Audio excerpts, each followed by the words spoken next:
They did not arrive with chaos. They arrived with certainty. The stars above shifted, as if the universe itself had decided to lean closer, and in that silent movement, the balance of existence changed forever. Enormous shadows eclipsed the constellations that had guided humanity for millennia, turning familiar skies into something alien and oppressive. No explosions marked their entrance.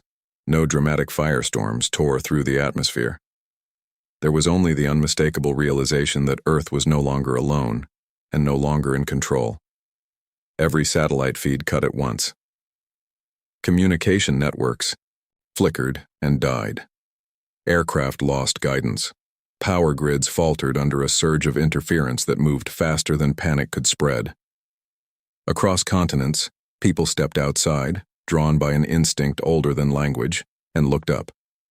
What they saw defied every expectation of first contact. Colossal structures hovered in perfect formation above the planet, metallic surfaces reflecting the sun in cold, indifferent flashes. They were not drifting. They were positioned, deliberate, dominant. Then came the message. It did not echo through speakers or translate through microphones. It arrived directly in the mind, seamless and undeniable, carrying meaning without sound. Humanity had been observed. Humanity had been studied. Humanity had been judged. The verdict was delivered without hatred, without mockery, without emotion of any kind. Of all intelligent species encountered, Earth ranked the lowest in physical resilience, unity, and evolutionary advancement. A civilization driven by internal conflict. A species powerful enough to wound its own world, yet too fragile to survive. The wider cosmos, weak. The word settled over the planet heavier than any weapon. It rippled through cities and villages, through leaders and laborers, through believers and skeptics alike. For the first time in history, every border, every ideology, every rivalry felt meaningless beneath a single, overwhelming truth. Something greater stood above the world, and it did not consider humanity a threat. It considered humanity a failure. The fleet did not fire. It did not need to. Its presence alone rewrote reality. Earth had been evaluated, categorized, and diminished in a matter of minutes. The invaders did not come to conquer. They came to confirm what they already believed, that this world, divided and volatile, would collapse under its own weakness. But they miscalculated one thing. They mistook fragility for surrender. And in that mistake, the story truly began. The sky did not fall in fire. It did not split open with thunder. It simply changed. One moment it was the familiar blue humanity had trusted for thousands of years, and the next it shimmered with something unnatural, something vast and deliberate, like an eye opening from the other side of reality. Satellites blinked out one by one, not destroyed, not shattered, just silenced. Signals faded, screens froze. The noise of the modern world, constant, restless, electric, collapsed into a strange, suffocating quiet. At first it felt like a glitch, a technical failure, another temporary disruption in a civilization built on fragile systems. But then the shapes appeared, massive silhouettes emerging in orbit, blotting out stars, geometric yet fluid, metallic yet alive.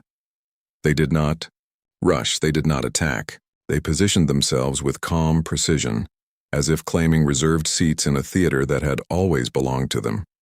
Panic came in waves. Governments scrambled to interpret data that no longer made sense.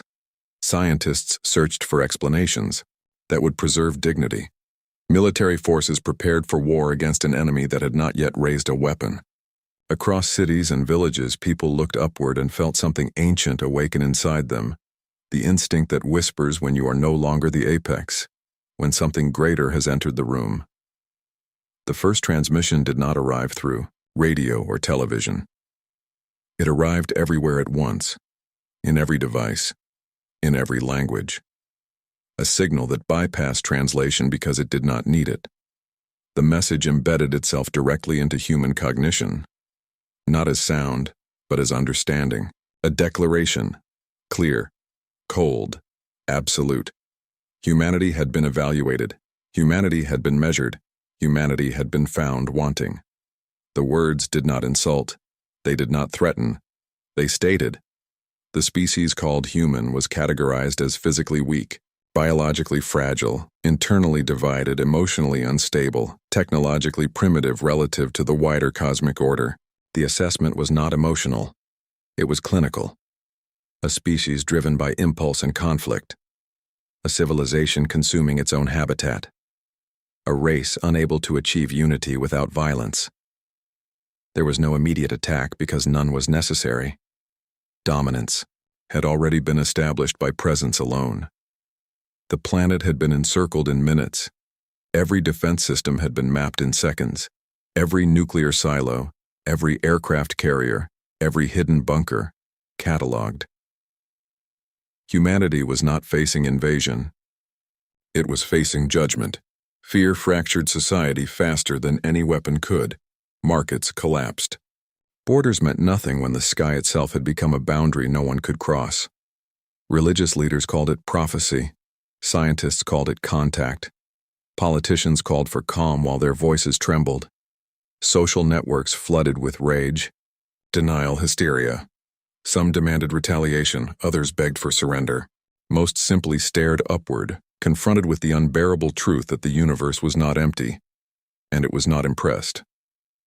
Days passed without bombardment. Alien constructs remained in orbit like silent observers. Smaller craft descended occasionally, not to attack but to scan. Oceans were probed, forests analyzed, cities mapped in molecular detail. Humanity watched itself being studied the way it once studied insects beneath glass. Another transmission followed. This time the declaration was sharper. Humanity was classified as the weakest intelligent species encountered within this sector. Not because of lack of weapons, not because of lack of numbers, but because of internal contradiction. A species capable of compassion yet addicted to conflict. Capable of innovation yet enslaved by greed. Capable of unity yet obsessed with division. The message outlined wars, genocides, environmental destruction, exploitation. It displayed humanity's history with brutal clarity drawn from intercepted broadcasts and archived data. There was no distortion, only reflection. The aliens did not accuse. They concluded. Weakness, according to them, was not the absence of strength. It was the inability to govern it. Militaries prepared countermeasures anyway. Missiles were armed, fighter jets scrambled, submarines repositioned beneath dark waters. Humanity's instinct was predictable. If something threatens you, you strike it. But every simulation ended the same way. The alien fleet operated on physics beyond current understanding. Energy signatures suggested power outputs that dwarfed global arsenals. Any direct confrontation would not be a battle. It would be erasure, and still, the world refused to kneel. In laboratories, minds worked without sleep. Physicists re-examined long-dismissed theories. Engineers rewired systems to bypass alien interference. Hackers attempted to breach the signal that had invaded every network. Nations that had distrusted one another for generations began sharing classified data because survival had stripped pride down to bone. For the first time in recorded history, humanity faced an external presence that made every internal conflict feel small, borders blurred. Enemies became collaborators, not out of kindness, but necessity. The third transmission carried something new, a proposal. Humanity would be preserved under supervision.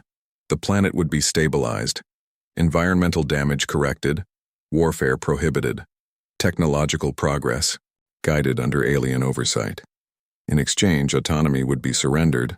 Earth would become a managed world, a protected species, contained, studied, controlled. The offer was presented as mercy. The implication was domination. Across continents, reactions split sharply. Some saw salvation in surrender. After all, humanity had nearly destroyed itself more than once.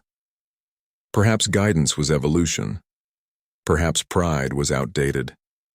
Others saw the proposal for what it was, extinction disguised as protection. A species that relinquishes choice relinquishes identity. The alien fleet did not rush a decision. It waited, confident, patient, as if time itself belonged to them. On the surface, humanity wrestled with itself.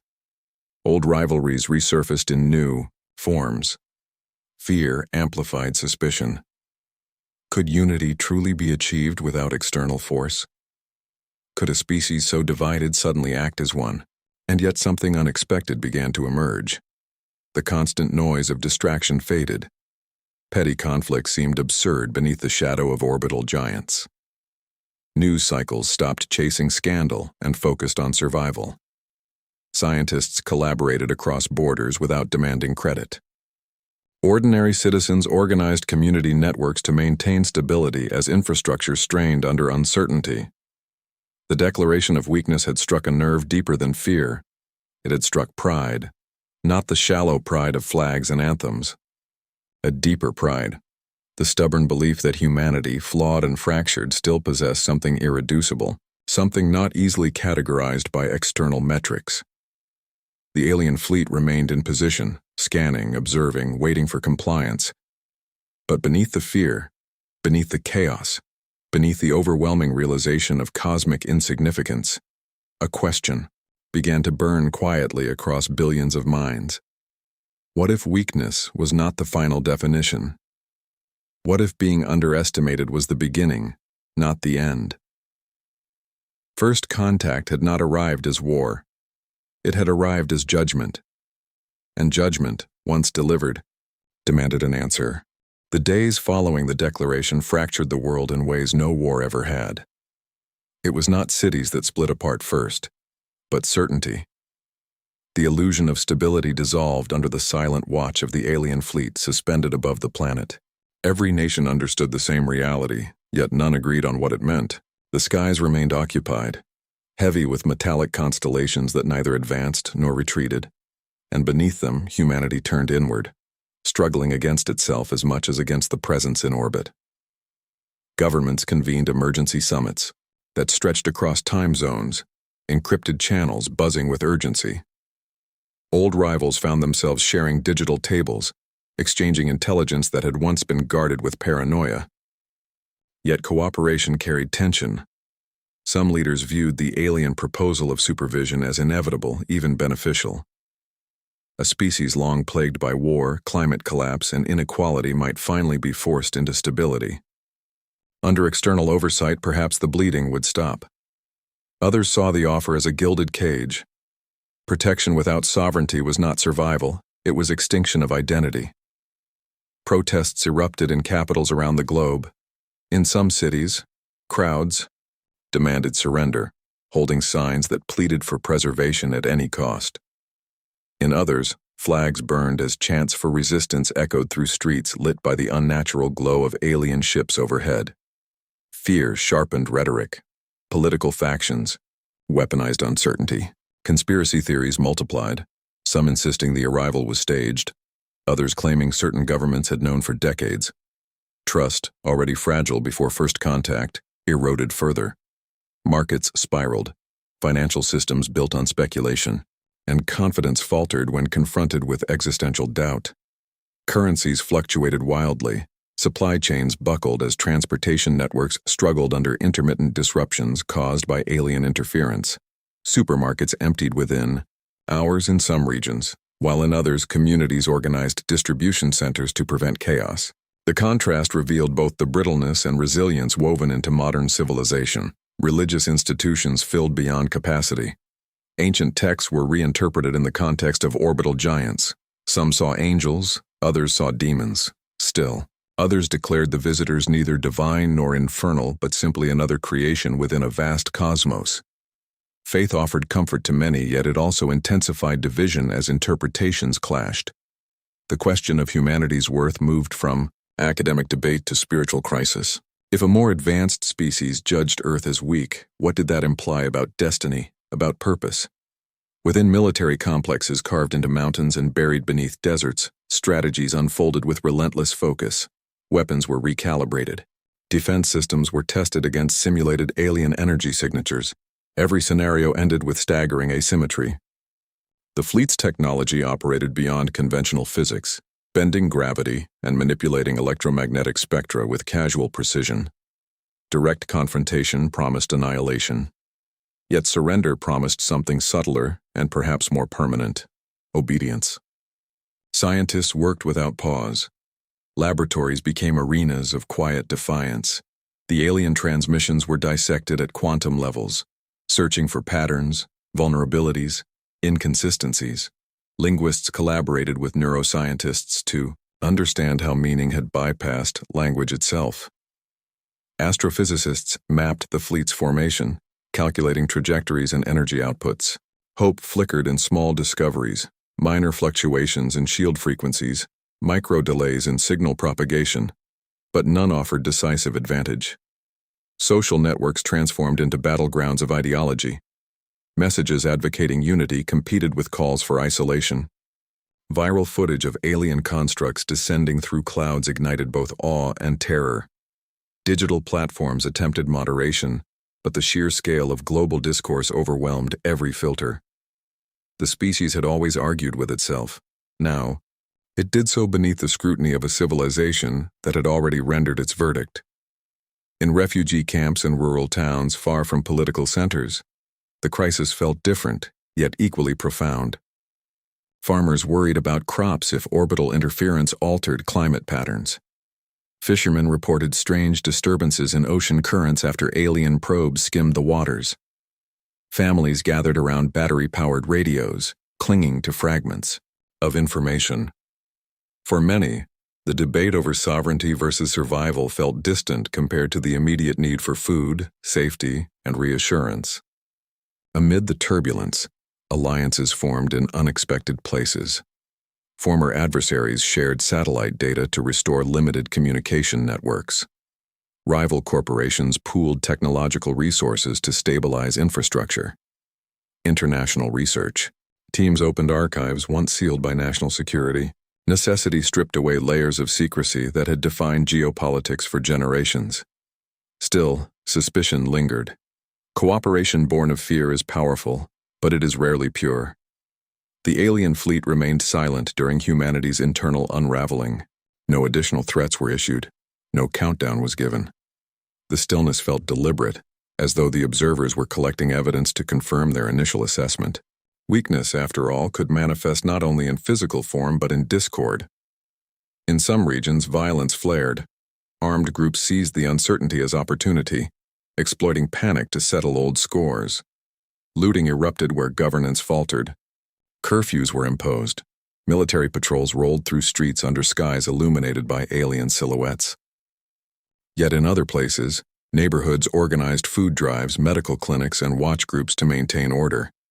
Humanity displayed its extremes simultaneously, destruction and compassion unfolding side by side. Education systems pivoted almost overnight. Universities streamed open-access lectures on astrophysics and diplomacy. Children asked questions their parents struggled to answer. What does it mean to be weak? Can a species change its ranking? The younger generation, raised in a hyper-connected world, adapted to the new reality with unsettling speed. To them, alien ships were terrifying but also tangible, another phenomenon to be studied rather than mythologized. As debates intensified, a central dilemma crystallized. Accepting supervision might guarantee survival, yet it would confirm the alien's judgment. Rejecting it risked obliteration but preserved agency. The division was not merely political. It was philosophical. Was humanity defined by its capacity to endure at any cost, or by its refusal to relinquish self-determination? Behind closed doors, covert operations probed the possibility of asymmetrical response. Cyber units attempted to infiltrate alien signal pathways. Deep space telescopes scanned for weaknesses in fleet positioning. Experimental propulsion projects, long dismissed as impractical, received emergency funding. The species that had once raced to the moon now raced against extinction, propelled not by competition among nations but by shared vulnerability. Gradually, something subtle began to shift. The initial shock that had splintered societies gave way to reflection. Public discourse, though heated, grew more focused. The alien classification of weakness became a challenge rather than a condemnation. Analysts pointed out that division itself proved complexity. A hive mind might act with unity, but it would lack dissent, innovation born of disagreement. Could diversity of thought be reframed as strength? The skies remained occupied, patient, and imposing. Humanity remained divided, yet not entirely broken. Arguments continued in parliaments and public squares, in laboratories and living rooms.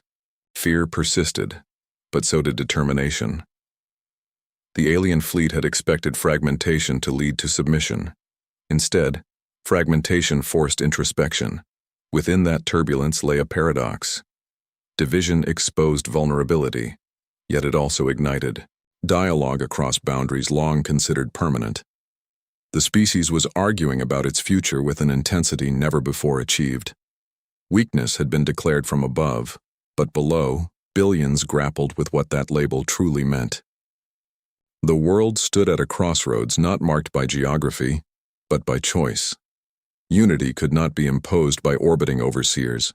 It would have to be forged internally or not at all. Humanity was divided, undeniably. The question lingering beneath the alien shadows was whether division signaled collapse or the painful beginning of transformation. The decision was not announced publicly. It did not arrive with triumphant speeches or coordinated headlines.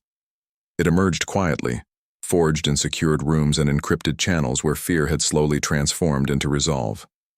For days, humanity had absorbed the judgment handed down from orbit.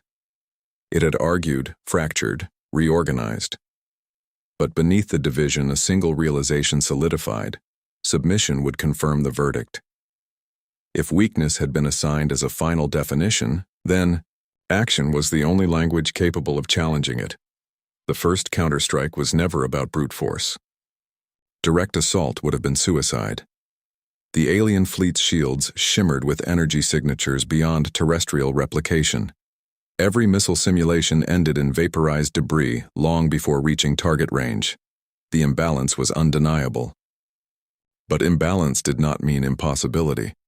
It meant strategy would have to replace pride. Deep beneath layers of reinforced concrete and bedrock, an international coalition of scientists and defense analysts focused on one anomaly. The alien transmission network, though vastly superior, exhibited microsecond delays during planetary scans, insignificant by human standards, but not non-existent. In those delays lay proof that even advanced systems operated within constraints. Quantum. Communication specialists theorized that the fleet's network relied on synchronized nodes distributed across its formation. Interrupt one node, and the harmony might falter. Not collapse entirely, but falter enough to reveal something valuable: response time, defensive adaptation, perhaps even structural weakness. The plan required precision bordering on impossible. A coordinated cyber-physical strike designed not to destroy, but to disrupt. Earth's most advanced satellites, previously rendered inert, were reactivated through improvised hardware modifications that bypassed alien interference patterns. Ground-based arrays, originally built for deep space observation, were recalibrated into focused signal amplifiers. Power grids were rerouted to support an energy surge unlike any attempted before. Timing became everything. The alien fleet rotated, scanning sequences across continents in predictable intervals. During a fractional gap between global sweeps, humanity would act, not with missiles, with code and concentrated electromagnetic force. As preparations unfolded, the world above remained unaware. Civilian life staggered forward under the shadow of orbiting giants. Protests still flared. Markets still fluctuated. But beneath that turbulence, a species long defined by internal competition now collaborated with singular intent. When the moment arrived, it passed in less than a heartbeat. Across multiple continents, synchronized bursts of tightly focused electromagnetic energy launched toward a single alien node positioned at the outer edge of the fleet's formation. Simultaneously, cyber units injected adaptive algorithms into the residual pathways of the alien transmission signal, exploiting the micro-delays previously mapped. The objective was not to penetrate fully but to overload momentarily, to force recalibration. For a fraction of a second, the sky flickered. To the naked eye, it appeared as a distortion in starlight, a brief shimmer like heat rising from asphalt. But instruments recorded something far more significant. The targeted node pulsed erratically. Shield frequencies fluctuated. The synchronized alignment of nearby ships shifted by measurable degrees. Then the response came. Energy surged outward from the fleet in a silent wave that rippled through the upper atmosphere. Human satellites went dark again. Ground arrays overloaded, circuits melting under retaliatory feedback. The disruption lasted less than 3 seconds before alien systems stabilized, shields brightening with renewed intensity. From a tactical perspective, the counterstrike achieved minimal damage. No ship fell from orbit. No explosion marked victory. Yet something irreversible had occurred. Humanity had forced a reaction. Data flooded analysis centers. The alien response time, though rapid, was not instantaneous. Shield modulation patterns, adjusted in response to the specific frequency of Earth's attack. Defensive algorithms recalibrated rather than preempted. These were not signs of invincibility, they were signs of adaptability under stress. Across secured networks, a quiet understanding spread. The fleet could be pressured, not defeated in a single strike, but pressured. Orbit did not remain silent afterward. A new transmission followed, sharper than the previous declarations. The assessment had changed. Humanity was now categorized as unpredictable. The term carried neither praise nor condemnation, yet its presence signaled recalculation.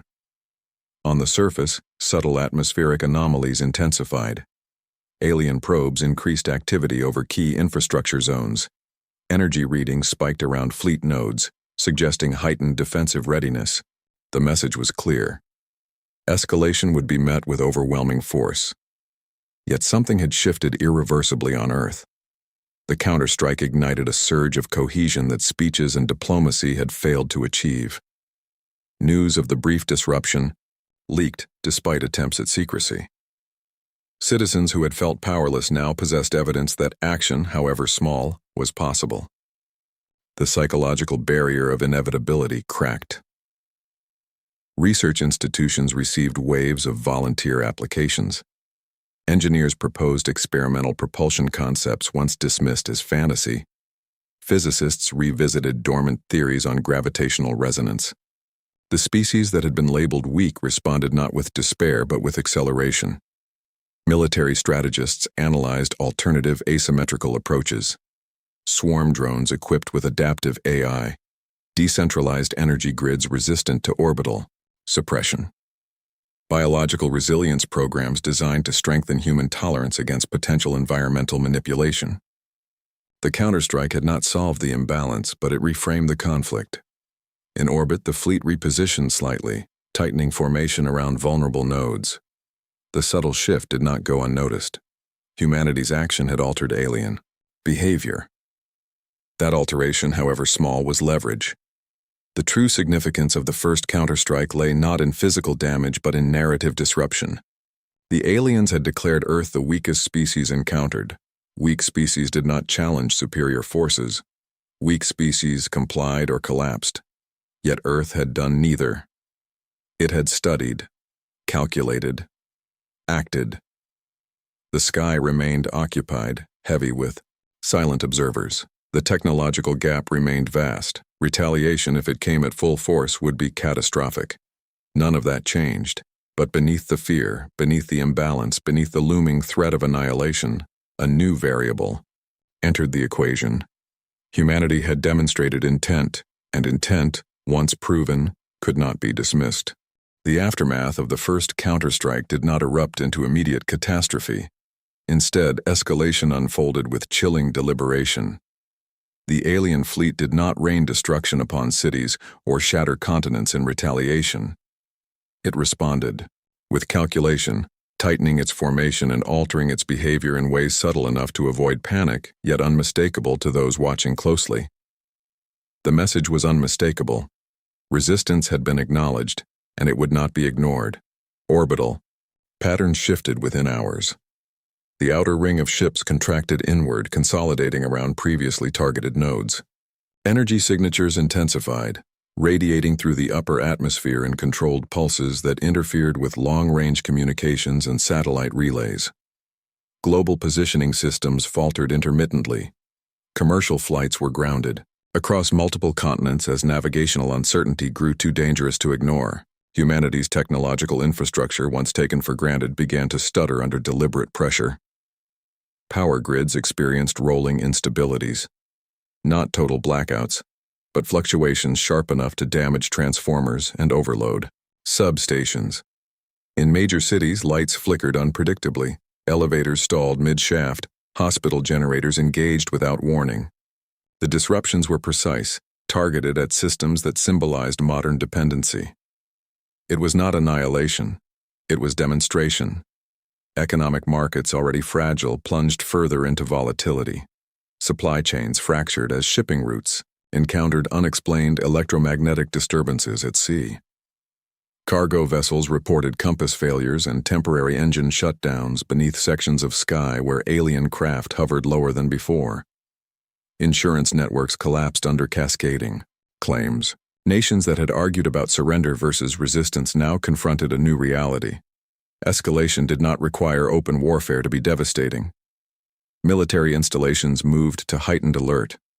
Submarines submerged deeper, aircraft dispersed.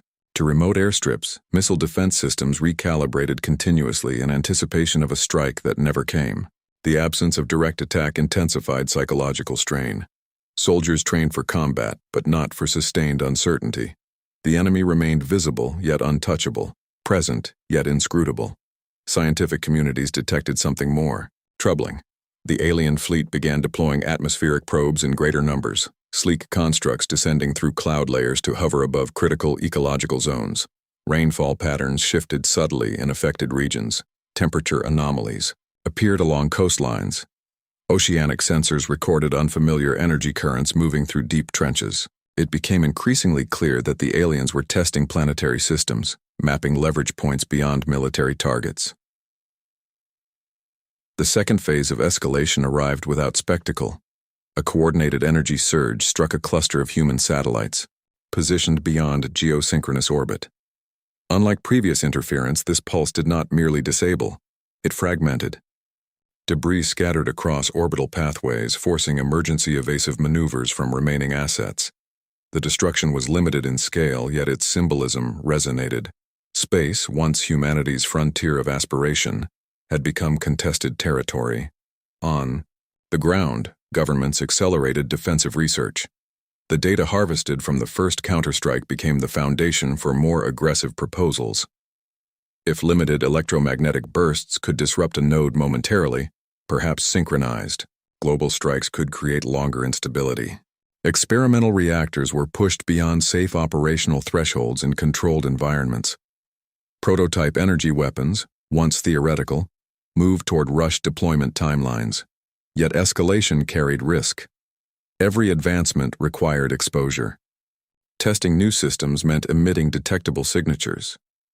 The alien fleet responded to each experimental surge with amplified surveillance.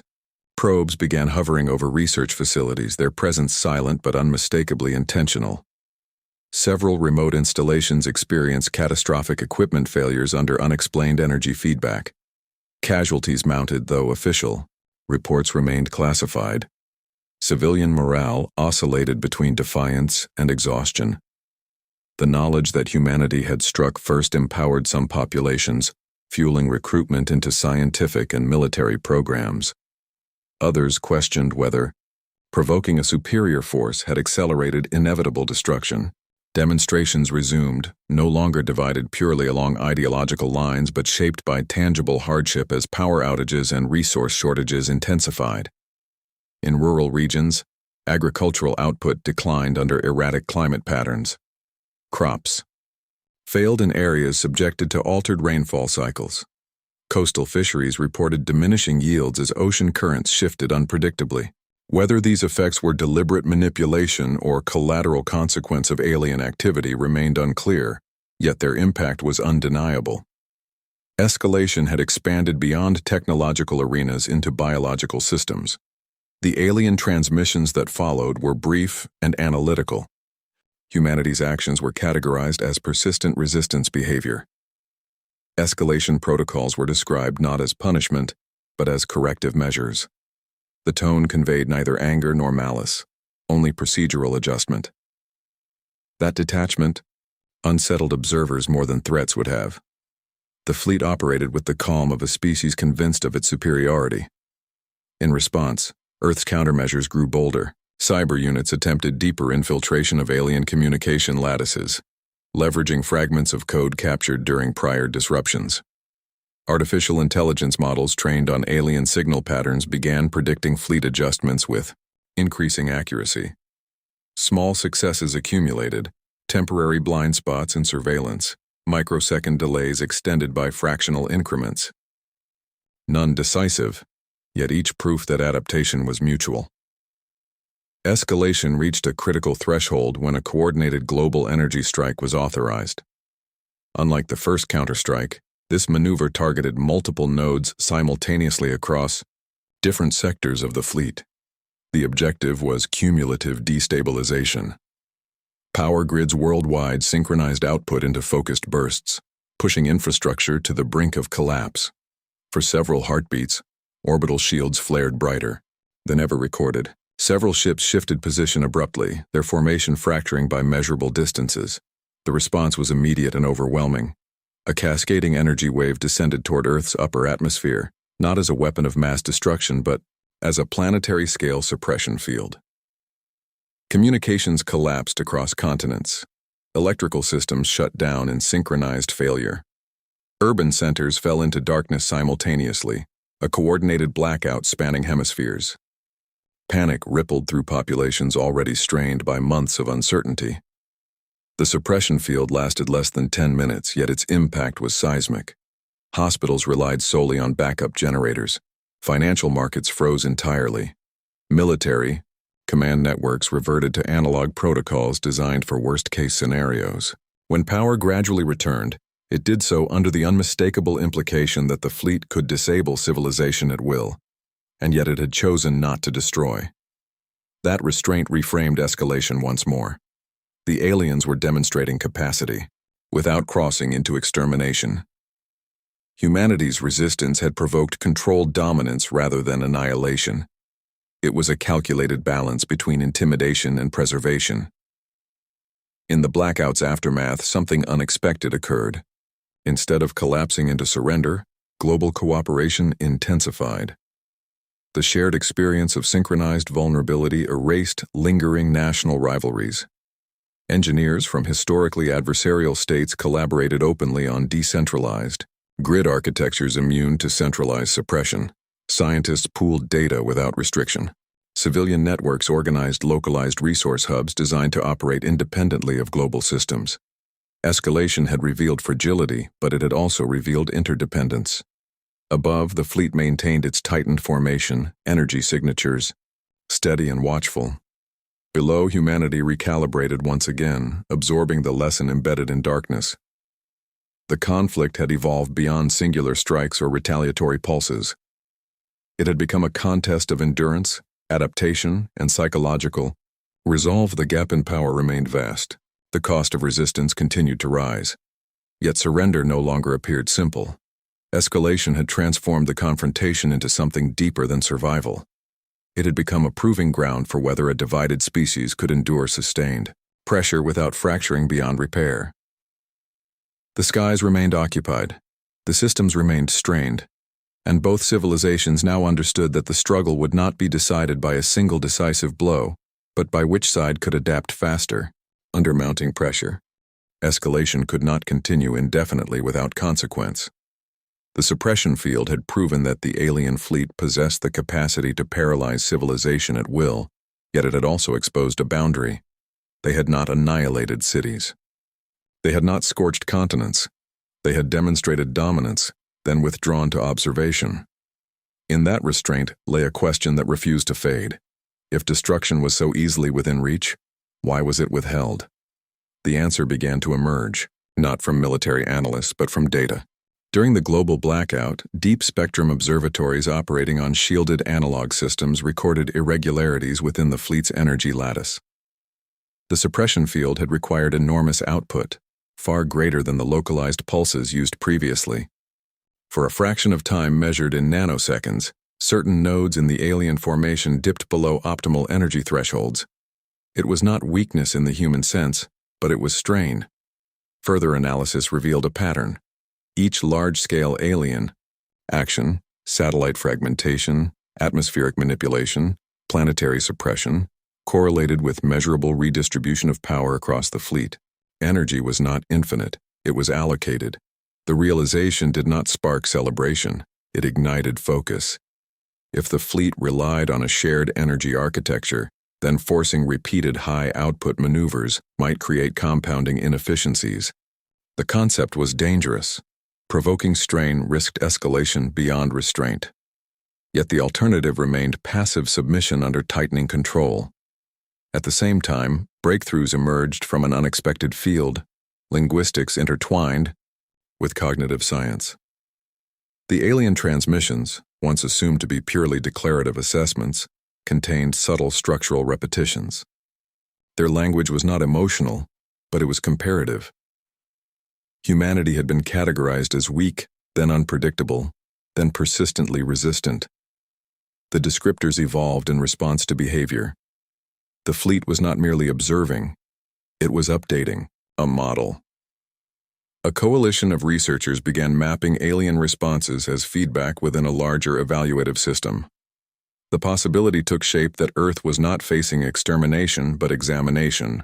The suppression field, devastating as it had been, could be interpreted as calibration rather than punishment. If so, then the conflict was not solely about power. It was about criteria. The turning point did not arrive as a weapon, it arrived as a reframing. Instead of planning the next disruptive strike, strategists considered a different objective: controlled demonstration of coordinated resilience, not chaos, not aggression, structured adaptability under pressure. The first experiment unfolded quietly. Several major cities previously vulnerable during blackouts transitioned fully to decentralized microgrid systems designed in the weeks following the suppression event. These grids operated independently, powered by localized renewable sources, and shielded with improvised electromagnetic dampening technologies. When alien probes intensified atmospheric interference over those regions, the cities did not collapse into darkness. Lights flickered, but power remained. Simultaneously, agricultural sectors and climate-affected zones implemented rapid cycle, adaptive farming techniques. Crops were rotated based on predictive models derived from alien-induced weather shifts. Within a single season, yield stabilization exceeded projections. Oceanic communities deployed autonomous underwater systems to counter disrupted currents, preserving fisheries that had nearly failed. Each adaptation was documented deliberately. Then, for the first time since escalation began, humanity transmitted a coordinated signal toward the fleet. It was not a threat. It was not a plea. It was a data stream. Embedded within structured mathematical sequences were records of adaptation rates, infrastructure redesigns, ecological stabilization metrics. The transmission demonstrated not defiance through force, but resilience through transformation. It answered suppression with evolution. The fleet's response was not immediate. For nearly 48 hours, orbital activity remained static. Probes reduced movement. Energy signatures stabilized at baseline levels. Analysts debated whether silence signaled preparation for overwhelming retaliation. Military systems returned to highest alert. Yet no suppression field descended. No satellites fragmented. Instead, a shift occurred within the fleet's formation. Ships previously clustered in aggressive proximity repositioned into a wider arc, redistributing their energy nodes across a broader perimeter. The contraction that had followed the first counterstrike relaxed incrementally. It was subtle, measurable, only through careful observation, but unmistakable. Then, a transmission followed. Humanity's classification was updated again, adaptive capacity acknowledged. The phrase reverberated across secured networks and public broadcasts alike. It did not declare equality. It did not rescind prior assessments. But it marked a departure from weakness. The implications rippled through global consciousness. The turning point was not a battlefield victory. It was recognition. Researchers intensified analysis of fleet energy behavior.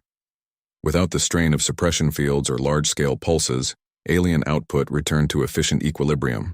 The data suggested that maintaining dominance required conservation. Excessive escalation was costly, even for them. That understanding reshaped strategy entirely. Instead of provoking maximal response, humanity began orchestrating calibrated challenges, localized technological advancements designed to test alien monitoring thresholds without triggering planetary retaliation. Swarm drone networks operated in atmospheric corridors just below interference limits. Quantum encryption systems evolved faster than alien probes could recalibrate. Each move forced the fleet to adjust incrementally, redistributing attention and energy without justification for overwhelming suppression. The contest transformed into a demonstration of sustained complexity. On the ground, social cohesion strengthened in ways that months of fear had failed to achieve. The blackout had revealed fragility. The adaptation phase revealed capability. International research alliances formalized into permanent institutions. Resource-sharing agreements outlasted immediate crisis needs. The label of adaptive capacity became a rallying point rather than a concession. Even cultural expression shifted. Art, literature, and digital media began reflecting not impending doom, but accelerated evolution. The alien presence remained oppressive, yet it had inadvertently catalyzed global innovation at unprecedented scale. Weeks passed without major suppression events. Atmospheric probes continued monitoring, but their incursions grew less aggressive. Orbital ships maintained distance rather than tightening formation. The fleet remained dominant, yet its posture had changed from corrective to observant. The final confirmation of the turning point arrived through anomaly. A solar flare erupted unexpectedly from the sun's surface, its trajectory intersecting Earth's orbit with potential to devastate both planetary systems and alien infrastructure. Human observatories detected it early, projecting catastrophic satellite loss and grid collapse. Before Earth could respond, segments of the alien fleet repositioned between the flare and the planet.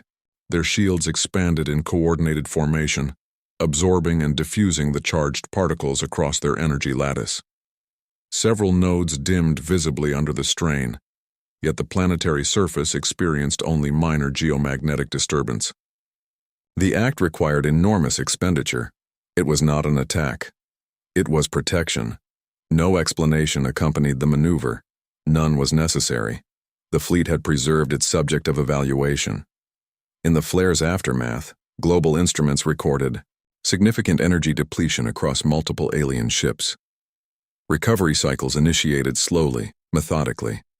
The cost of shielding an entire planet had not been negligible.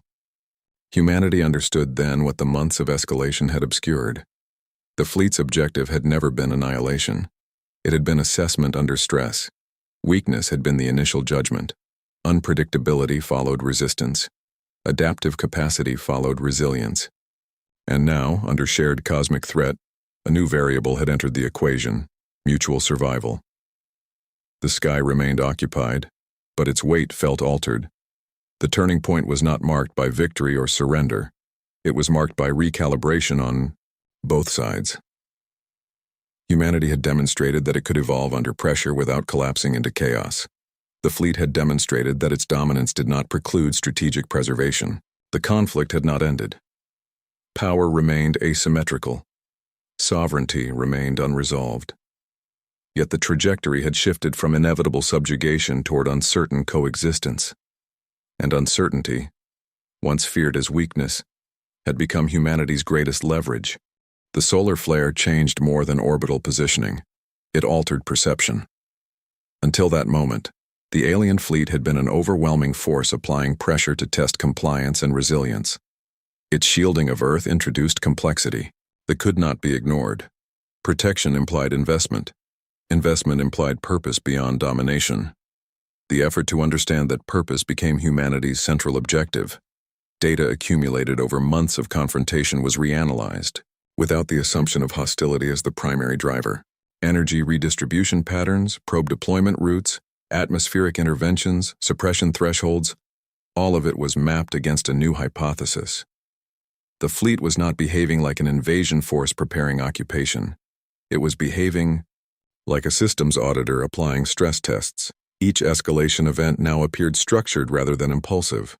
The initial declaration of weakness had been followed by observation of societal fragmentation. The first counterstrike triggered recalibration, but not annihilation. The planetary suppression field had demonstrated dominance without irreversible destruction. Even ecological manipulations, once interpreted as coercion, revealed restraint upon closer examination. Climate shifts never crossed extinction-level thresholds. Agricultural disruptions stabilized before irreversible collapse. The fleet applied pressure precisely to the edge of failure. Advanced machine learning systems processed alien transmission structures in parallel with behavioral data. Patterns emerged that suggested iterative evaluation cycles. Classification. Updates were not rhetorical. They were procedural markers within a larger framework. Weakness, unpredictability, persistent resistance, adaptive capacity. Each term corresponded to measurable human responses under escalating conditions. The possibility crystallized that Earth was undergoing qualification. Biologists contributed an unexpected analogy. On Earth, ecosystems were often tested before integration into broader networks. Species introduced into fragile environments were observed under stress to determine compatibility. Excessive dominance led to containment. Insufficient resilience led to collapse. Balance determined inclusion. If the fleet represented a civilization accustomed to managing multiple worlds or species, their methods might reflect long-evolved protocols for assessing emerging intelligence. Strength, in their framework, might not equate to military power alone. It might encompass adaptability, cooperation, sustainability under constraint. This interpretation did not eliminate danger, it intensified it. Failing an evaluation could still result in subjugation or eradication. But passing it required understanding criteria that had never been explicitly shared. Attention turned toward the alien energy architecture itself. The solar flare shielding had forced unprecedented output, revealing faint structural outlines of their technology. Unlike human centralized power systems, the fleet operated on distributed resonance fields. Each ship functioned as both generator and conduit, contributing to a collective lattice that amplified efficiency while maintaining redundancy. It was not a hierarchy, it was a mesh. That architecture mirrored their behavioral patterns. Decisions appeared collective. Responses synchronized without delay once thresholds were crossed. There was no evidence of internal disagreement, no competing signals, no factional divergence. The fleet functioned as a unified organism. Humanity's greatest vulnerability had always been division, yet division had also fueled creativity and rapid adaptation. The alien mesh suggested stability without dissent. Efficient, resilient, but potentially rigid in unexpected scenarios. Researchers began testing this theory indirectly.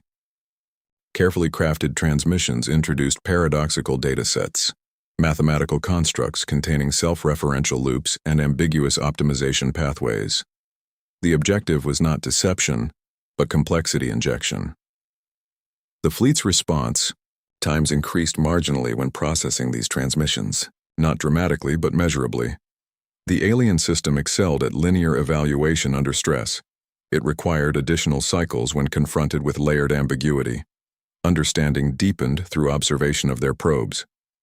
Retrieved fragments from a malfunctioning atmospheric construct revealed materials engineered at atomic precision, designed for durability rather than aggression. Embedded within its structure were environmental sampling matrices of extraordinary sensitivity. The probe had been mapping biosphere variability in real time, cataloging microbial diversity alongside atmospheric chemistry. It had been studying life, not merely infrastructure. Anthropologists entered the analysis alongside physicists and engineers. Human cultural broadcasts, long assumed irrelevant to a superior civilization, were examined for correlation with alien activity. During periods of global cooperation, mass volunteer efforts, open scientific collaboration, probe density over populated regions decreased slightly. During surges of violent unrest, surveillance intensified. The pattern suggested that social stability factored into evaluation metrics. Understanding the enemy required abandoning the simplicity of enemy. The fleet's actions, though coercive, aligned consistently with systemic testing rather than conquest. Suppression fields demonstrated capability. Environmental stressors tested resilience. Protective intervention during the solar flare preserved the subject of assessment. The turning point had not ended confrontation. It had reframed it as mutual observation. Humanity responded by amplifying transparency strategically. Global data networks began broadcasting ecological restoration metrics, conflict de-escalation statistics, and cooperative infrastructure models directly into open channels accessible to orbit. The intention was not submission, but demonstration of trajectory. Adaptation was no longer reactive alone. It became proactive, signaling. The fleet adjusted again. Orbital distance increased incrementally over subsequent weeks. Atmospheric probes operated at higher altitudes, reducing direct interference. Energy signatures stabilized at levels consistent with observation rather than suppression readiness. The posture shift was subtle but undeniable, yet caution persisted. Military contingencies remained active. Energy weapon prototypes were refined, but not deployed. Cyber infiltration efforts continued at low intensity, focused on understanding rather than disruption. The lesson of escalation remained clear. Excessive provocation triggered overwhelming response. Gradually, a broader hypothesis took hold. The alien civilization might operate within a network of multiple species, each evaluated before integration. Weak species could destabilize the collective. Aggressive species could threaten it. Only those capable of sustained adaptation under pressure without self-destruction would qualify for coexistence. Human history presented conflicting evidence. Centuries of warfare contrasted with rapid technological and social evolution. The months under alien scrutiny had accelerated global cooperation beyond previous limits. Conflict had not vanished, but it had diminished in scale as survival demanded alignment. The greatest revelation emerged from energy modeling. Prolonged maintenance of the fleet in close planetary orbit was resource-intensive. Even with distributed resonance fields, sustained observation at high readiness levels imposed measurable cost. The solar flare event had amplified that strain. The aliens were powerful, but not boundless. Understanding replaced fear with calculation. If humanity could demonstrate stable self-regulation without continuous external pressure, the fleet might reduce its oversight further. If chaos resurged, suppression could return. The balance hinged not solely on technological parity, but on behavioral consistency. Months after the turning point, a new transmission arrived. It did not contain classification. It contained inquiry, structured data requests regarding planetary governance frameworks, conflict resolution mechanisms, and resource distribution systems. The questions were analytical, devoid of accusation. The fleet sought comprehension. In return, humanity faced a profound choice. To conceal internal fragilities risked misrepresentation. To reveal them invited deeper scrutiny. Transparency became both vulnerability and leverage. Data was shared selectively but honestly. Mechanisms of reform were highlighted alongside historical failures. The narrative presented was not perfection, but trajectory toward equilibrium. In orbit, energy signatures dimmed fractionally as ships adjusted to a wider perimeter. The sky felt less oppressive, though still occupied. The enemy was no longer a faceless force of annihilation. It was a civilization operating under principles that could be studied, anticipated, perhaps even influenced. Understanding did not guarantee safety. Power remained asymmetrical. A single decision from orbit could still extinguish progress. Yet comprehension transformed the conflict from blind struggle into strategic interaction. Humanity had begun the confrontation reacting to judgment. It now engaged in deliberate dialogue through action and data. The fleet remained superior in technology, unified in structure, formidable in capacity. But it was not incomprehensible. And once an adversary can be understood, it ceases to be purely enemy and becomes participant in a larger equation. One, where survival depends not only on strength but on insight. The inquiry from orbit marked the beginning of a quieter phase, one defined less by visible force and more by layered exchange. Data flowed upward in structured streams, governance models, conflict mediation frameworks, climate stabilization efforts, decentralized energy architectures. Humanity presented not a facade of perfection but a record of iterative correction. The fleet absorbed it all without commentary, its formation steady, its energy lattice calm and watchful. Then the pattern changed. Deep space observatories detected emissions beyond the fleet's immediate network, transmissions not directed at Earth but outward, projected along vectors that pierced the dark between stars.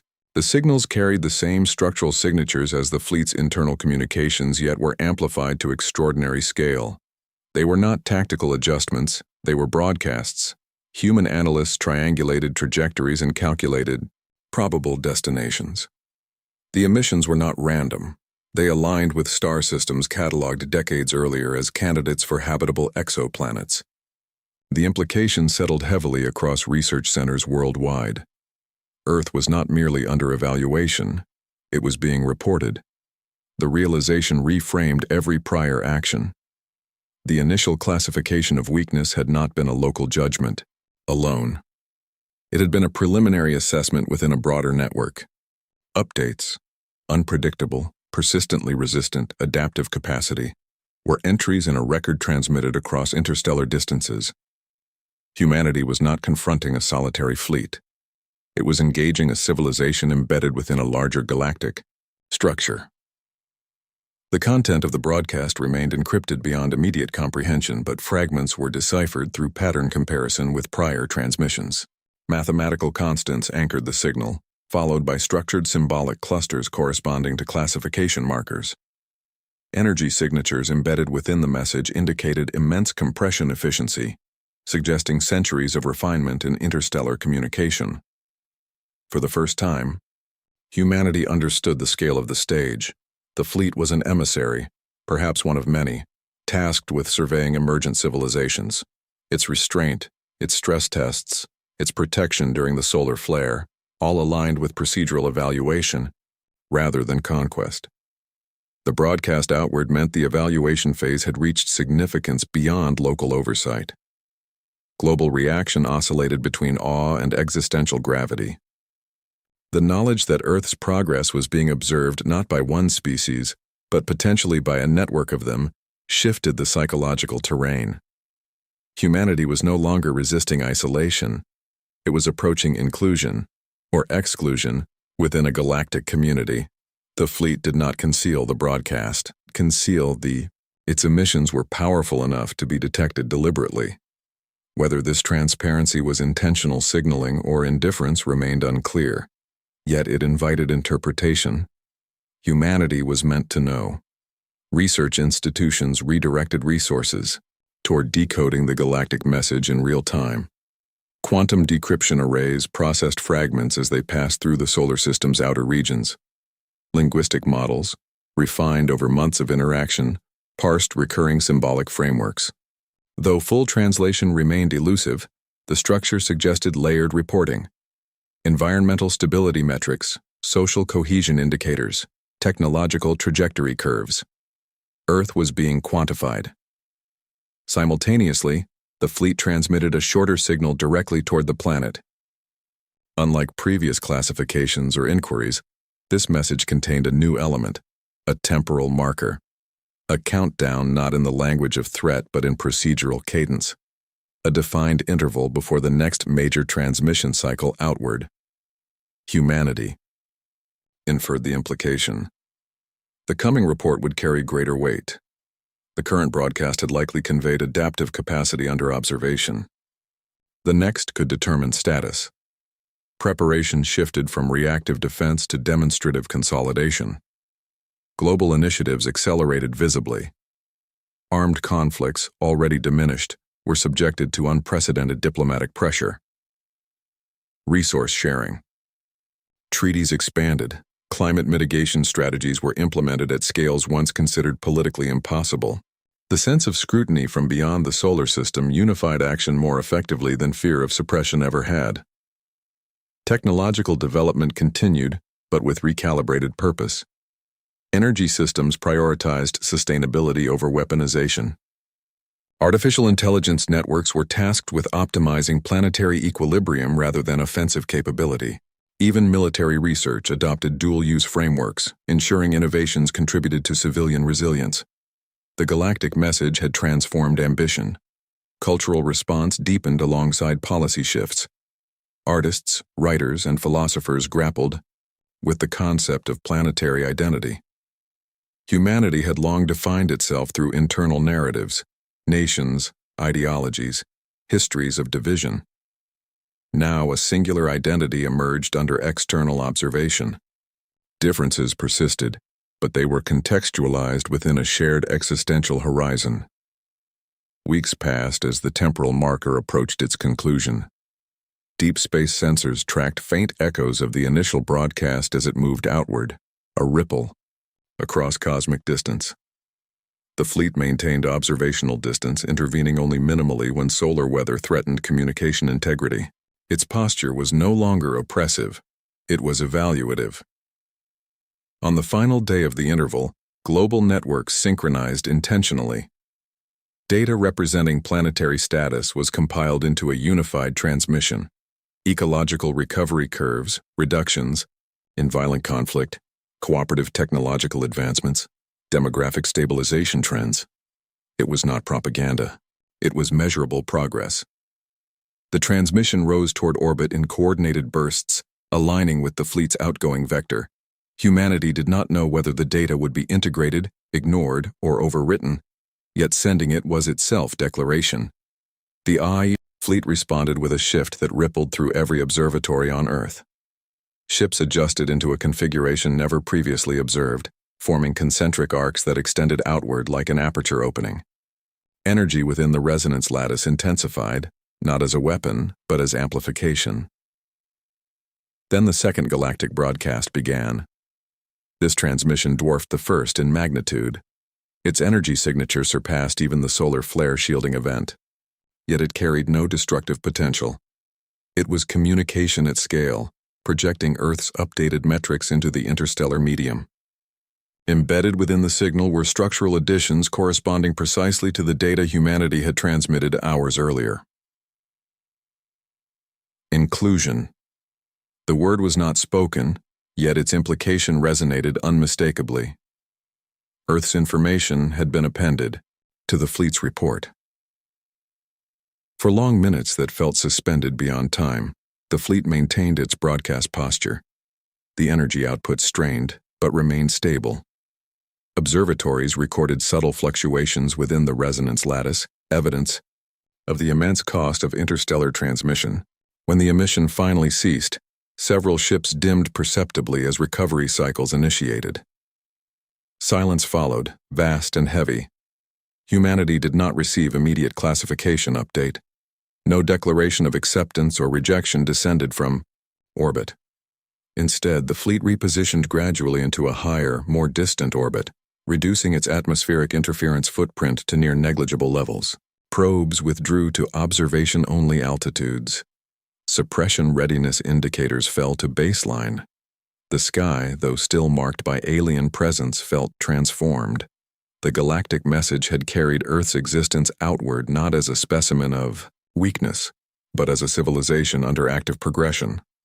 Evaluation had expanded beyond the solar system. The consequences of failure or success now extended into a network unseen yet undeniably real. For the first time since the fleet's arrival, the dominant emotion was not fear or defiance, but perspective. Humanity had been measured, pressured, forced to confront its fractures and potential. It had responded with adaptation rather than collapse. Now its trajectory would be considered among stars. The fleet remained, watchful and silent, but no longer looming with immediate threat. The Confrontation had evolved into something larger than conflict. It had become introduction. Beyond the solar system, across distances that dwarfed imagination, the message traveled carrying Earth's data, its turmoil, its resilience, its accelerating unity. Whether the broader galactic community would deem it worthy remained unknown, but the signal was undeniable. Humanity had entered the conversation. Inclusion in the galactic broadcast did not end uncertainty. It magnified it. Earth had been reported outward, its adaptive capacity appended to a message crossing interstellar distances, yet no verdict followed. The fleet remained in high orbit, less intrusive but undeniably present. Observation continued, evaluation persisted. The difference was scale. The next judgment would not be made by a single emissary formation but by a civilization, or perhaps a consortium, beyond the solar system. Time, once measured in minutes between suppression pulses, now stretched into months of suspended anticipation. Humanity understood a critical truth. Reports could be amended. The fleet's posture, though distant, still carried authority to transmit updates. A regression into conflict or instability could alter Earth's standing before the wider network rendered its conclusion. Progress had to be sustained, not performed. Yet beneath that realization grew a deeper concern. Adaptation under pressure had demonstrated resilience. Cooperation had proven possible, but autonomy remained unresolved. If inclusion meant integration under supervision, then humanity risked exchanging overt dominance for subtle containment. A civilization accepted into a galactic framework might be bound by regulations incomprehensible to its people. Technological sharing could come with constraints. Expansion beyond Earth could require permission. Survival might be secured at the cost of self-determination. The final gambit emerged from that tension. It did not originate within military complexes or research laboratories alone. It crystallized at the intersection of philosophy, physics, and long-term survival modeling. The alien fleet operated on distributed resonance energy architecture. Its unity derived from interdependence across nodes. Humanity's strength, by contrast, derived from decentralized creativity and unpredictable innovation. The question formed quietly but persistently. What if Earth could demonstrate not only adaptability within alien frameworks, but the capacity to contribute something fundamentally new? For decades, theoretical physicists had explored concepts dismissed as impractical: localized space-time modulation, micro-singularity stabilization, vacuum energy fluctuation harnessing. Under ordinary conditions, such research remained speculative. Under existential scrutiny, it became imperative. Data gathered from observing the fleet's resonance lattice revealed consistent oscillatory harmonics. Their propulsion and shielding systems operated through gravitational coherence fields that bent space-time subtly rather than brute-forcing acceleration. Humanity could not replicate the scale, but it could experiment at the margins. An international consortium consolidated the most advanced gravitational laboratories into a single distributed experiment. Particle accelerators were synchronized across continents. Deep underground facilities channeled unprecedented energy into controlled space-time curvature tests. The objective was not weaponization. It was proof of conceptual reach. Months of failure preceded breakthrough. Containment fields collapsed repeatedly. Micro-singularities evaporated before stabilization. Equipment vaporized under stress thresholds barely understood, yet incremental progress accumulated. Algorithms refined. Curvature symmetry. Quantum sensors detected fleeting pockets where space-time distortion persisted nanoseconds longer than theory predicted. Then stability was achieved. For a fraction of a second, measurable but undeniable, a contained gravitational lens formed within a laboratory chamber, bending a beam of light along a path that defied conventional geometry. Energy expenditure was immense, unsustainable at large scale, but the implication was staggering. Humanity had touched the same underlying fabric the fleet manipulated effortlessly. The decision to reveal the achievement required calculated risk. Concealment might preserve advantage, but demonstration could reshape evaluation entirely. If Earth remained merely adaptive, it might be integrated cautiously. If it proved innovative beyond expected trajectory, it could demand partnership. The transmission upward carried full experimental data, unencrypted. Energy curves, stabilization algorithms, failure logs, success metrics.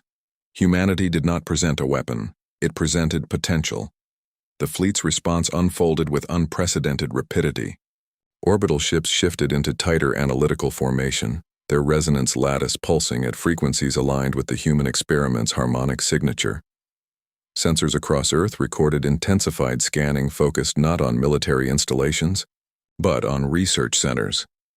For hours, silence dominated global networks. Then a transmission descended. The classification updated once more. Emergent parity trajectory. The phrase rippled through scientific communities and civilian populations alike. It did not claim equality. It suggested direction. Yet the gambit extended further. Within the gravitational experiment, data lay an intentional anomaly, a theoretical projection demonstrating how distributed resonance fields, like those of the fleet, could achieve greater efficiency if interfaced with decentralized nodal variation, algorithms derived from human neural network models. The implication was subtle but profound. Alien architecture excelled at stability. Human systems excelled at adaptive irregularity. Combined, the two could reduce energy strain observed during large-scale events such as the solar flare shielding. It was not merely a demonstration of capability. It was an offer. Days passed without visible fleet movement. Deep space observatories detected preparatory energy accumulation similar to prior galactic broadcasts, yet modulated differently. This transmission, when it came, carried an expanded structural complexity. Embedded within the outgoing signal were mathematical constructs unmistakably originating from human gravitational research, integrated seamlessly into alien resonance syntax. Humanity's contribution had not only been acknowledged, it had been adopted. The fleet descended slightly in orbit, not in aggression but in proximity.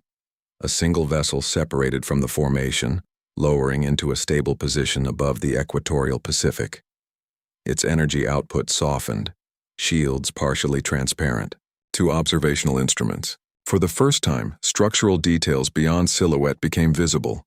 Geometric lattices interwoven with luminous conduits. Architecture that resembled neither machine nor organism, but synthesis of both. A localized spatial distortion formed, beneath the vessel, controlled and stable. It mirrored the laboratory lens, scaled beyond imagination. Within that distortion shimmered a corridor of folded space, not fully open but unmistakably deliberate. The message followed. Cooperative advancement authorized. No demand for surrender accompanied it. No suppression field loomed behind it. The fleet's posture had shifted from evaluator to initiator. The final gambit had succeeded not through defiance alone, nor submission, but contribution.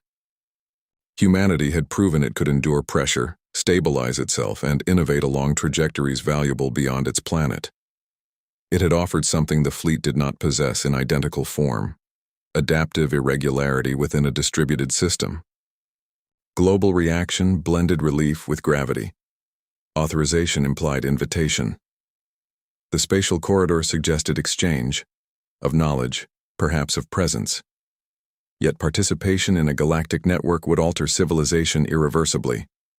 Isolation would end. Responsibility would expand beyond planetary concerns. The fleet remained, but its dominance felt transformed into partnership potential. Energy signatures stabilized at collaborative thresholds rather than suppression readiness. Atmospheric probes withdrew almost entirely. Surveillance became observational, rather than corrective. Humanity stood at a threshold far more profound than resistance. The final gambit had not been a weapon or rebellion. It had been a declaration that Earth was not merely capable of surviving scrutiny, but of enriching the structure that scrutinized it. Above the Pacific, the spatial corridor shimmered steadily, a quiet aperture into wider cosmos. The path forward would demand discipline, unity, and caution equal to any prior trial. Yet for the first time since alien ships darkened the sky, the horizon felt expansive rather than confined. The confrontation had begun with judgment of weakness. It culminated in recognition of trajectory, and now, beneath a sky no longer oppressive, but anticipatory, humanity prepared not for war, but for entry into a larger order it had forced itself to be worthy of joining. Authorization altered the rhythm of the planet. For months, humanity had lived beneath scrutiny, adapting under pressure, measuring progress against the silent standards of a superior presence. Now the aperture above the Pacific shimmered steadily, no longer a symbol of threat, but of passage. The fleet maintained formation at respectful distance, its energy lattice stable and calm. Observation continued, yet the atmosphere felt fundamentally different. The weight of imminent judgment had lifted. In its place stood expectation. Humanity had been granted cooperative advancement. The phrase carried both opportunity and obligation. The first exchanges were data streams of extraordinary depth. The fleet transmitted fragments of its resonance architecture, abstract mathematical frameworks describing gravitational modulation beyond human engineering limits. In return, Earth transmitted refinements derived from decentralized neural adaptation, models, irregular optimization pathways that increased efficiency under fluctuating variables. Integration simulations unfolded in real time between orbit and ground-based laboratories, producing hybrid equations neither civilization had independently conceived. Scientific institutions reorganized around planetary coordination rather than national affiliation. Research centers, once separated by borders, now operated as nodes within a single distributed network. Data sharing became default rather than exception. The urgency of survival had forged cooperation. The promise of advancement sustained it. The spatial corridor above the Pacific stabilized further, its oscillations smoothing into predictable intervals. Unmanned probes were sent first. Human-built exploratory constructs entered the folded aperture under precise guidance from the fleet's resonance field.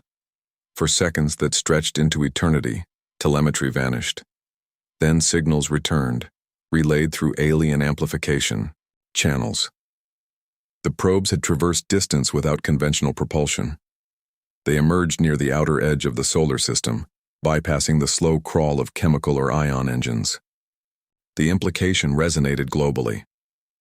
Interstellar horizons were no longer theoretical abstractions. They were accessible. Yet technological ascent was only one dimension of humanity rising. On Earth, the cooperative era demanded internal transformation equal to external advancement. Access to folded space and advanced gravitational science required unprecedented stability. Resource allocation had to prioritize planetary infrastructure capable of supporting expanded exploration without destabilizing ecological balance. The lessons of evaluation remained vivid. Strength meant sustainability. Energy systems transitioned rapidly toward clean fusion architectures augmented by resonance-derived efficiency improvements. Decentralized microgrids matured into a cohesive global mesh capable of rerouting power dynamically across continents. Climate restoration efforts accelerated with alien-assisted modeling, reversing decades of environmental degradation in measurable increments. Polar ice stabilization, once considered beyond reach, entered active recovery trajectories. Military institutions evolved as well. Traditional doctrines centered on territorial defense lost relevance in the face of cosmic integration. Resources shifted toward planetary defense against natural astrophysical threats. Solar storms, asteroid trajectories, managed collaboratively with fleet observation systems. Weapons research transformed into shielding research, protection rather than projection. Cultural identity expanded alongside infrastructure. Education systems reoriented toward planetary citizenship, teaching gravitational physics and interstellar ethics alongside history and language. Children grew up under a sky where alien vessels were no longer invaders but mentors at measured distance. Curiosity replaced fear. The fleet remained disciplined in its engagement. It did not flood Earth with technology beyond comprehension. Transfers occurred in calibrated increments, ensuring adaptation without dependency. Each new principle shared required demonstration of responsible implementation. The evaluation had not ended. It had evolved into partnership stewardship.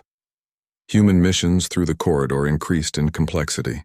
Crude vessels, shielded by hybrid resonance fields, ventured beyond the heliosphere under joint guidance. Astronauts trained not only in engineering but in cross-civilizational protocol. They encountered not alien beings in immediate proximity, but automated way stations, structures positioned at gravitational equilibrium points designed to facilitate safe passage and data exchange. The galaxy no longer felt silent. Signals returned through the corridor, bearing faint signatures distinct from the fleet's architecture.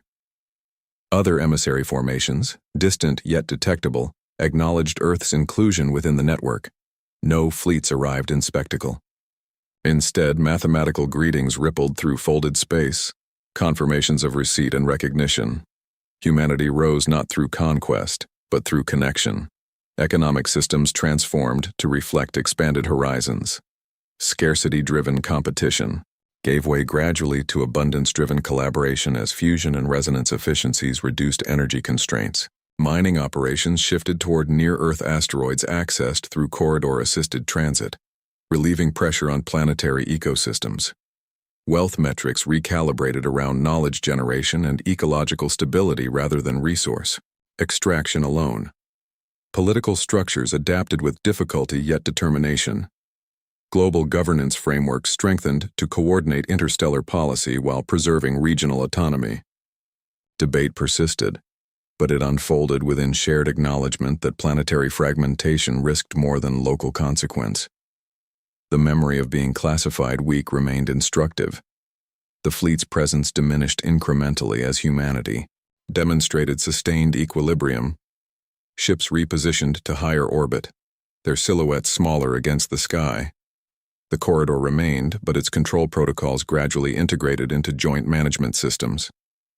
Earth no longer required constant supervision to maintain stability. Years passed measured not by crisis but by milestones.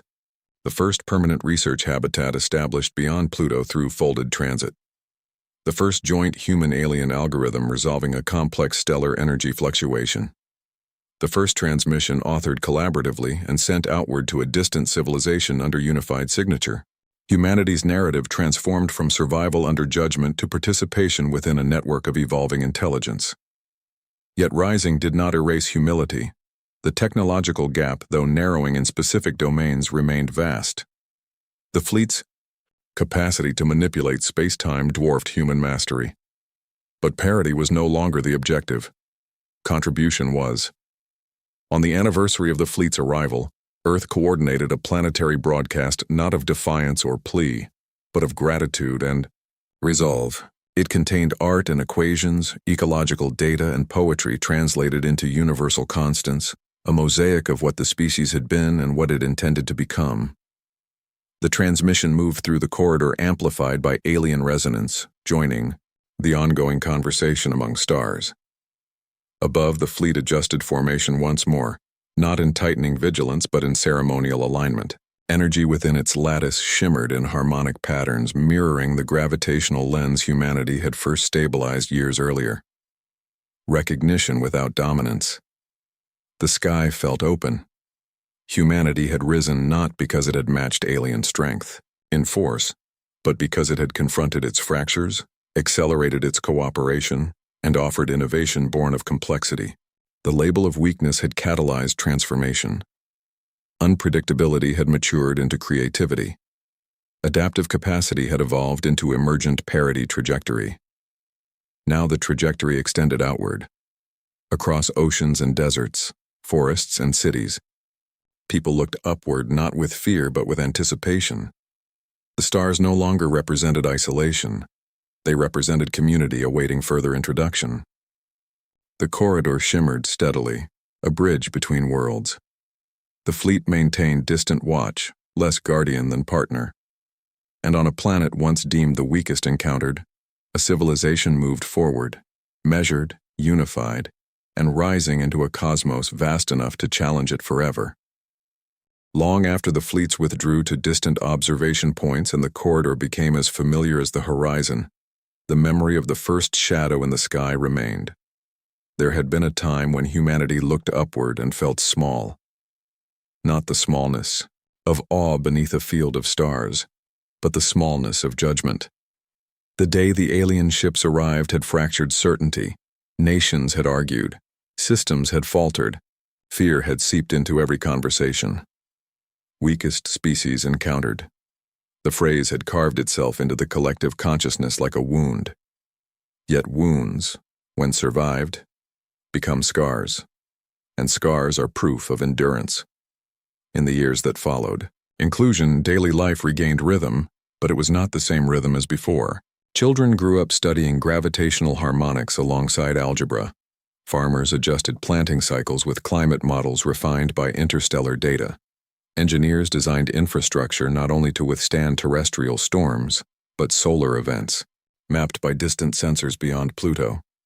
The extraordinary blended gradually into routine. Still, sometimes at dusk, when the sky shifted from gold to indigo, faint glimmers of alien vessels could be seen in high orbit. Their lights were no longer ominous. They were steady, like distant lighthouses. Humanity had once feared that presence. Now it understood it as part of a larger tapestry. The greatest transformation had not been technological. It had been internal. The period of evaluation had forced humanity to confront itself without illusion. Division had nearly validated the verdict of weakness. Panic had threatened collapse. But pressure had also revealed dormant capacities. Cooperation across borders, innovation born from crisis, compassion rising in blackout cities where strangers shared food by candlelight. Those memories did not fade with progress. They were preserved deliberately in archives, museums, and education systems. Future generations would know not only that humanity had joined a galactic network, but how close it had come to fracturing under scrutiny. Pride without humility would risk repeating the past. Exploration expanded steadily. Human crews traveled through folded corridors to research outposts orbiting distant stars, always accompanied at first by alien resonance support, later navigating with hybrid systems of their own design. The first sight of another inhabited world through direct lens left even seasoned astronauts breathless. Oceans under unfamiliar constellations, forests tinted with colors unseen on Earth. Life, complex and distinct, thriving under different suns. Contact with other civilizations unfolded gradually, mediated through shared mathematical languages and cautious exchange. Some species communicated through electromagnetic pulses, others through quantum entanglement arrays woven into their planetary crusts. None were identical. All were bound by the same underlying principle that had guided the fleet's evaluation: resilience without annihilation, advancement without domination. Humanity learned as much about itself as about others. Its art evolved through exposure to alien symmetries. Its music incorporated harmonic scales derived from gravitational oscillations. Literature grappled with identity, not only as citizens of Earth, but as participants in a network of minds spanning light years. Yet the emotional core of the journey always traced back to the moment of first judgment. There were memorials built in cities that had suffered most during the suppression field, not as monuments to alien aggression, but as reminders of fragility overcome. Names of those lost to infrastructure failures and unrest were etched in stone, beside equations representing the first stabilized gravitational lens. Suffering and breakthrough intertwined, inseparable in history. The fleet's role shifted over decades from overseer to distant ally. Its ships visited less frequently, trusting Earth's equilibrium. Joint projects replaced monitoring protocols. A collaborative initiative to shield vulnerable exoplanets from stellar volatility united multiple civilizations, with humanity contributing adaptive modeling algorithms born from its own turbulent climate history. The label of weakest species, encountered faded into archival record, studied as catalyst rather than condemnation. In quiet moments, older generations who had witnessed the arrival would recall the terror of that first night. The sky filled with impossible shapes. The sense that everything familiar had become provisional. They would look at grandchildren, who spoke casually about corridor travel and stellar cartography, and feel something beyond relief. They would feel transformation. Humanity had not risen because it had been chosen. It had risen because it had responded. The cosmos remained vast and indifferent in many ways, Supernovae still erupted without regard for inhabited worlds. Black holes still consumed matter silently. The network of civilizations, advanced as it was, could not tame every force of physics, but shared knowledge mitigated isolation. Collective. Vigilance reduced catastrophe. Earth itself changed in subtler ways. Borders softened as planetary identity strengthened. Cultural diversity persisted, vibrant and proud, yet framed within shared responsibility. The phrase planetary citizenship ceased to sound aspirational and became descriptive. And sometimes, late at night, signals arrived through the corridor from distant systems where emerging intelligences flickered into awareness. The network would detect them as the fleet had once detected Earth. Radio noise against cosmic background, mathematical, patterns hinting at curiosity. When those signals were confirmed, humanity participated in deliberations about approach and evaluation. It argued passionately for restraint, for measured testing rather than overwhelming display. It remembered what it had felt like to stand beneath foreign shadows. The cycle continued, but informed by empathy. The emotional truth beneath the entire journey was simple, yet profound. Being called weak had forced humanity to define strength for itself. It had learned that strength was not domination, nor technological spectacle alone. Strength was the ability to change without losing core identity, to endure pressure without surrendering compassion, to innovate without abandoning responsibility. One evening, decades after inclusion, a rare alignment allowed the corridor's shimmer to reflect visibly across the Pacific at sunset. The light refracted in prismatic arcs across the water, blending alien resonance with earthly atmosphere. People gathered along coastlines, not in fear or protest, but in quiet appreciation. Children asked what it had been like before the fleet arrived. The answer was complicated. The world had been divided. Ambitious, flawed, brilliant, violent, loving. It still was. The difference lay in awareness. Humanity now understood itself as part of something larger, accountable not only to its own survival but to a shared galactic future. The sky darkened gradually as stars emerged, no longer distant points of isolation but destinations, collaborators, witnesses. The story that began with judgment ended with perspective. Humanity had faced a mirror held by an advanced civilization and had not looked away. It had seen weakness and chosen growth.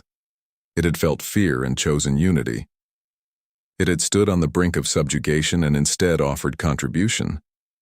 And in doing so, it had transformed from the weakest species encountered into something far more enduring, an evolving civilization, rising not because it was flawless, but because it refused to remain what it had been told it was. Above, the corridor shimmered softly, a reminder that the journey was not complete. It had only just begun.